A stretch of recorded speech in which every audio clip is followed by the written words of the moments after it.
점점 따뜻해져가는 날씨가 봄임을 실감케 하고 또 기분을 좋게 합니다. 그런데 교계 안팎으로 들려오는 소식은 우리들을 안타깝게 할 때가 있습니다.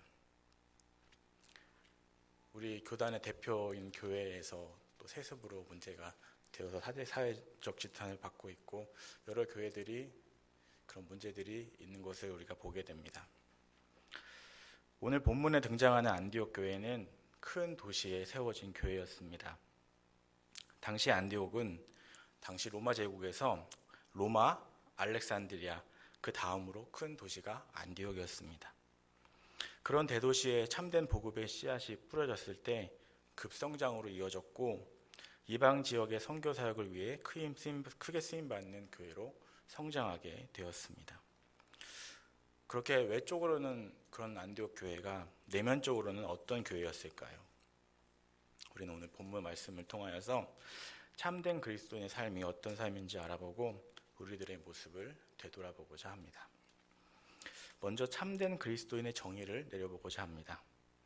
예수님께서는 마태복음 28장 20절에서 내가 너희에게 분부한 모든 것을 가르쳐 지키게 하라고 말씀하셨습니다.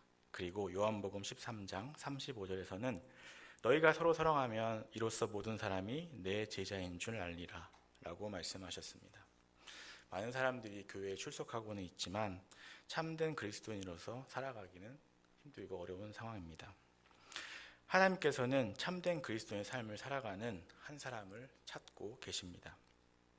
또한 교회에 실망하고 있는 세상 사람들도 우리에게 참된 그리스도의 삶의 모습을 기대하고 있습니다. 그렇다면 참된 그리스도인의 삶을 살아간다는 것은 어떻게 살아가는 것일까요? 교회를 다니는 것일까요? 교회만 다닌다고 그것이 참된 그리스도인의 삶일까요? 전도하는 것일까요? 전도만 하면 그것이 참된 그리스도인의 삶일까요? 구제하는 것일까요? 그럼 구제를 하면 그것이 참된 그리스도인의 삶일까요? 그렇다고 말하기는 어려울 것입니다. 독일의 신학자인 보네퍼는 예수 그리스도를 타자를 위한 존재라고 하였습니다. 그리스도인의 삶이란 다른 사람을 위해 살아가는 사람이라는 것입니다. 또한 초대교부 이레네우스는 교육을 이야기하면서 하나님의 참사역, 교육은 예수 그리스도와 같은 인간을 만드는 것이다 라고 이야기하기도 하였습니다. 하나님께서는 원하시는 그리스도의 삶의 모습, 하나님께서 원하시는 그리스도인의 삶의 모습은 예수 그리스도를 닮은 삶의 모습이라는 것입니다. 오늘 말씀 26절에 보면 안디옥 교회에서 처음 교인들이 세상 사람들로부터 그리스도인이라는 이름을 얻습니다. 그리스도인은 그리스도를 따르는 사람을 이야기하는 것입니다. 마태복음 28장 20절의 말씀처럼 예수 그리스도의 가르침을 배워 지키고 그것을 다른 사람이 지킬 수 있도록 가르치는 삶이 바로 참된 그리스도인의 삶인 것입니다. 그렇다면 우리는 어떻게 참된 그리스도인의 삶을 살아갈 수 있을까요? 첫째로 하나님께서 기뻐하시는 그리스도인의 삶은 바로 그리스도의 복음을 전하는 삶입니다. 앞선 1절에서 18절에서 베드로의 설득력 있는 변론으로 예루살렘 유대인 성도들이 이방 선교를 인정하게 된 사실이 기록되어 있습니다. 그리고 이어지는 오늘 본문에서 실제 이방 선교의 전초기지가 된 안디옥 교회의 설립과 부흥의 역사가 소개되고 있습니다.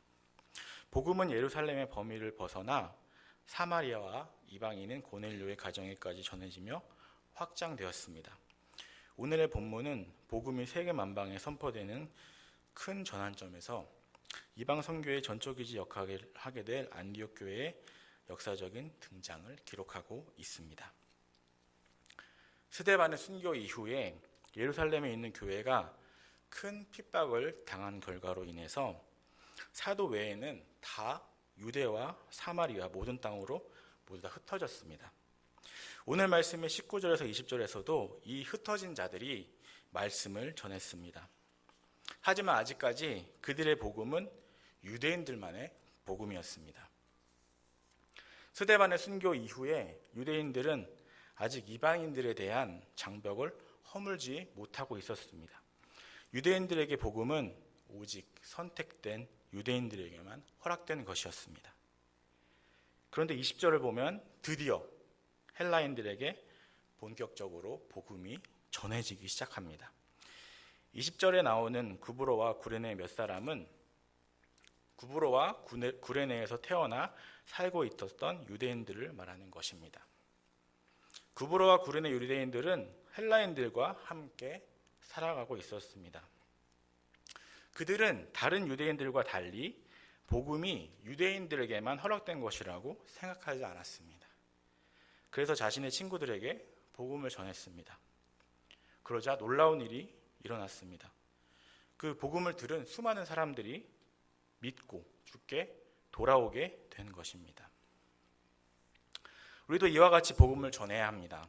하나님은 구원의 축복을 나만 가지고 있는 것을 기뻐하지 않으십니다. 하나님의 축복이 다른 사람에게 전해지는 것을 원하십니다. 또한 하나님께서는 모든 사람에게 전해지는 것을 원하십니다. 하나님이 기뻐하시는 전달은 내가 원하는 사람에게만 전하는 것이 아닙니다. 내가 좋아하지 않는 사람에게도, 심지어 싫어하는 사람에게도 저 사람은 구원받으면 안 돼, 이런 생각이 들게 하는 사람까지도 하나님께서는 복음을 전하기를 원하십니다. 유대인들처럼 우리들만의 구원의 축복이 아니어야 됩니다. 모든 사람들에게 복음이 전해졌을 때 수많은 헬라인들이 복음을 듣고 주께 돌아왔던 것처럼 우리 주변에 많은 사람들이 주님을 믿고 주님 앞으로 돌아올 수 있게 될 것입니다. 사해라고 불리는 바다가 있습니다. 이 바다의 특징은 아무런 생물도 살 수 없는 바다라는 것입니다. 그래서 이름도 죽은 바다라는 의미의 사해로 불리고 있습니다. 이 사해가 죽은 바다가 될 수밖에 없었던 이유는 받기만 하고 흘려보내지 못했기 때문입니다. 요르단강이 흘러 들어갑니다. 그런데 물이 빠져나가는 곳은 없습니다. 유입되는 물이 증발이 되어서 염분이 바다의 5배나 됩니다. 그래서 아무 생물도 살 수 없는 죽은 바다가 되었습니다. 우리도 이렇게 복음을 받기만 하고 전하지 않는 삶을 살아간다면 결국 우리는 그리스도인으로서 죽은 그리스도인이 되고 말 것입니다. 그러면 우리는 전해야 합니다.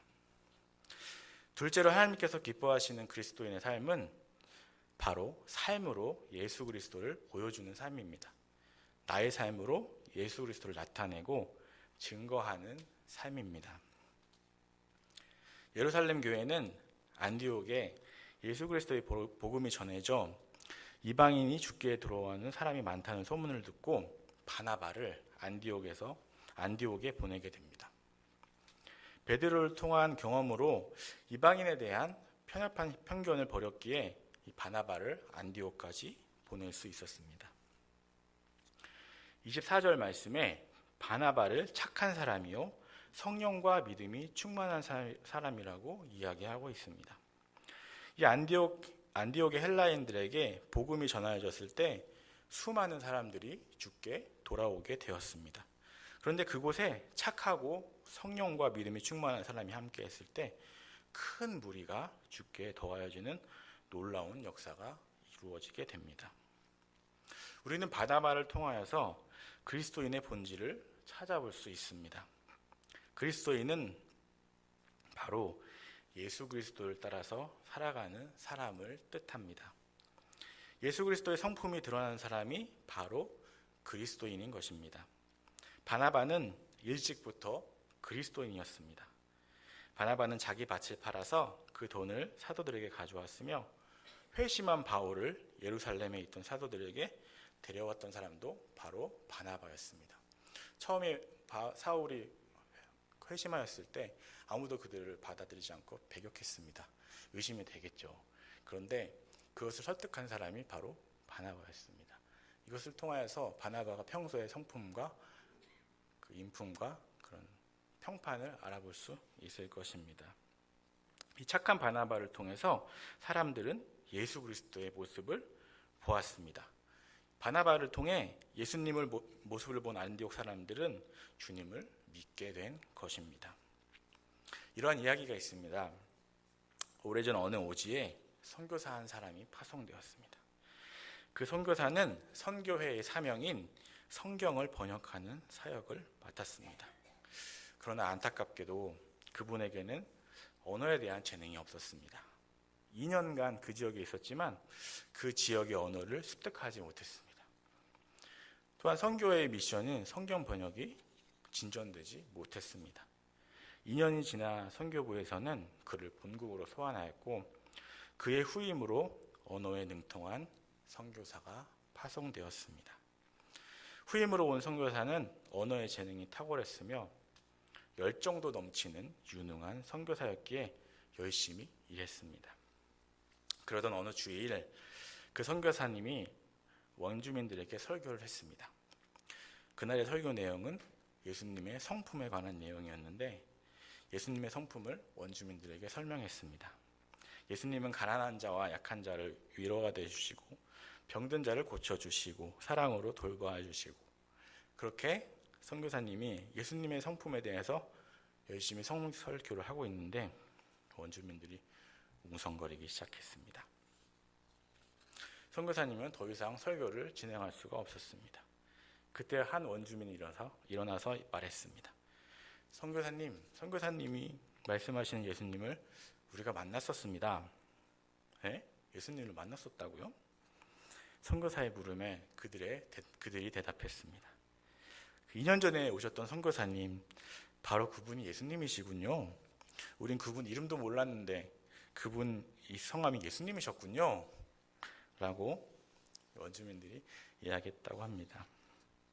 그 선교사님은 비록 말은 통하지 않았지만 맡은 임무는 사역은 감당하지 못하였지만 선교지에서 가난한 자와 병든 자들과 함께 울고 웃으면서 예수님의 성품을 드러내셨던 것입니다.